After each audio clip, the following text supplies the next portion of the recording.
Title: AITA for not wanting to talk to my sister unless she pays me, ***.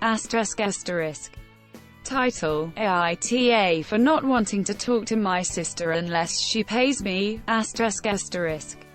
After she graduated, she moved interstate and barely kept in touch. I had to spend my first 3 years after graduating paying off my parents' debt, so that they don't work themselves to death. Now my sister wants to rekindle our relationship, but I'm not willing to even try unless she pays me $200,000 first. AITA. ****, why I despise my sister.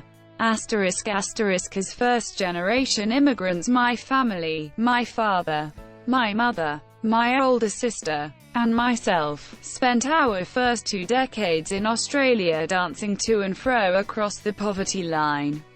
Late in her high school career, my sister decided she wanted to be a physician, but she didn't have the work ethic to get the necessary grades, so the only offer of enrollment she received was from a private university. For context, in Australia, students are entitled to a loan that will typically cover the entirety of their course fees. One exception are courses offered by private universities, as private universities charge a lot more than their public counterparts. In order for my sister to attend this private university, my parents would have to come up with $300,000 AUD over the course of her degree. I'm sure you can imagine how difficult this task would be for a couple earning minimum wage. But my parents loved my sister, so they did whatever it took to enroll my sister into this medical school, even if it meant taking on crippling debt. To make ends meet, both my parents started working 60 to 80 weeks. The hours took their toll on my parents, both physically and mentally. Put it this way, one day my father lost a finger in a workplace accident, and he was overjoyed, because he would receive compensation for it. He was ecstatic that he could trade his finger for a fucking measly $25,000. I had always thought that once my sister graduated she would pay my parents back. She did not. Not one single fucking cent. Instead, she went gallivanting around the world, buying expensive designer items, and eventually moved interstate. She barely even bothered to stay in touch. ***, why I believe my sister owes me at least $200,000. I graduated from university 4 years after my sister. For 3 years after graduating, every cent I made went to paying off my parents' debt, so that they could go back to working normal hours. Over the years I've probably given them $200,000. It's been 6 years since I've graduated university now, and my family is in a much better place. My parents are debt-free, and can work standard 35-hour-per-week jobs. We're financially comfortable for the first time in our lives, and everything is fantastic.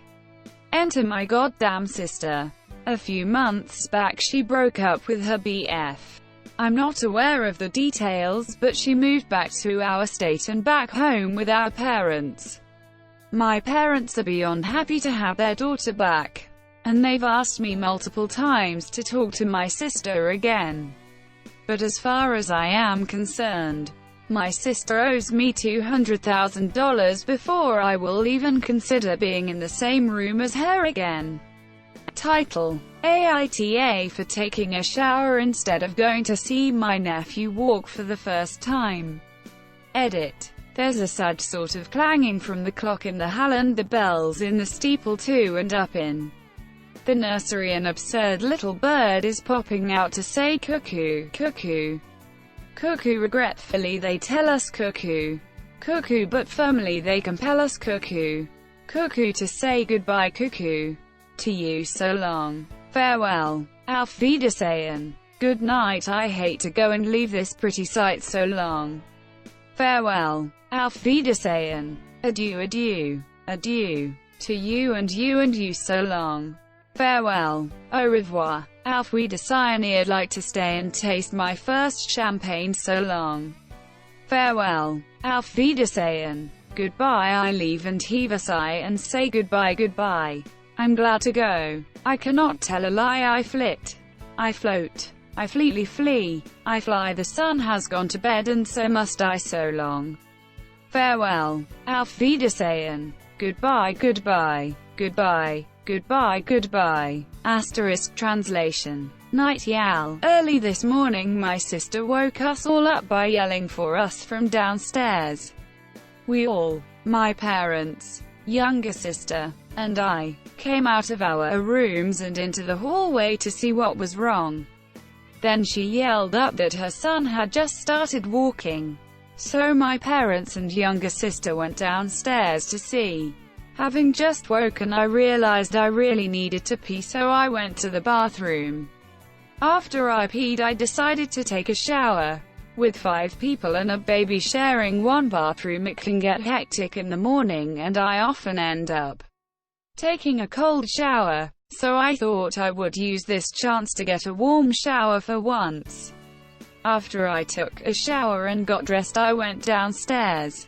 All in all, probably took 15 minutes.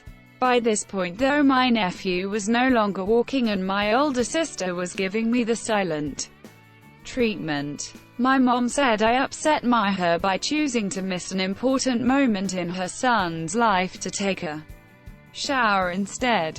Title: AITA for inviting my sister's ex to my wedding. Yo Reddit. First big post here, so be gentle. So the situation goes as, I, 29M, am marrying the love of my life, 27F, next May. It is pretty much a big deal in the family, as this is the first wedding in my generation. I also have a sister, 27F, who I'm not really close to due to us being really different people. The reason for it being us reacting very differently to the same childhood traumas. But the relationship is not horrible either. My sister had a boyfriend, 27M, for 9 years. They got together around 16 or something. I wasn't really around that time. And they had it great for most of the time. The guy and I got pretty close, as he was with us on all family occasions. We shared similar hobbies and he helped a lot in our family issues by simply being there as an independent onlooker. Altogether, for long years a part of the family. They eventually broke up almost 2 years ago, which was understandable due to how much people change in such a young age. Different views on having kids, etc. It wasn't even a problematic breakup. I talked to my sister about keeping touch with him and she was fairly understanding about it. No fuss. Time passes and turns out my sister left him for a guy 19 years older than her. Not a big problem. She was always had an old person's soul, which was not especially cool. But whatever. I kept in touch with her ex. Even had better times with him without them being together. He handled it great. He moved to the same city where I lived. Became an integral part of my group of friends. Friends with my fiancé. All fun and games. And now the effective problem. I'm organizing my wedding and somehow during a conversation with my family I slipped that I have invited him to the wedding. That's when all hell broke loose. My sister simply stated that if he comes, she will not. My mother said that I'm a traitor to the family because I'd choose another person instead of my sister, who I only talk to a couple times a year. She also threatened me to back out of the wedding financially and emotionally. Not that much of a problem. Bloody nuisance though. I've told them that my responsibility goes as far as handing them their invites. What they do with it is entirely up to them. But this is our day and I'm not willing to let anyone guilt trip or blackmail me into choices I don't want to make. This has a long story running in the family regarding the event. Additional info might be that my fiancé is completely with me, as she also loathes the control freak shit in the family and is friends with the guy as well, and my sister's new boyfriend. The old one also has a problem with the whole thing. Not that it matters, but as a point of reference. And culturally we're Central Europeans. So the wedding is not that much of a big deal like a 200 to 300 guest US wedding. But for the family and friends means a lot. I tried to make it comprehensible, not native speaker though.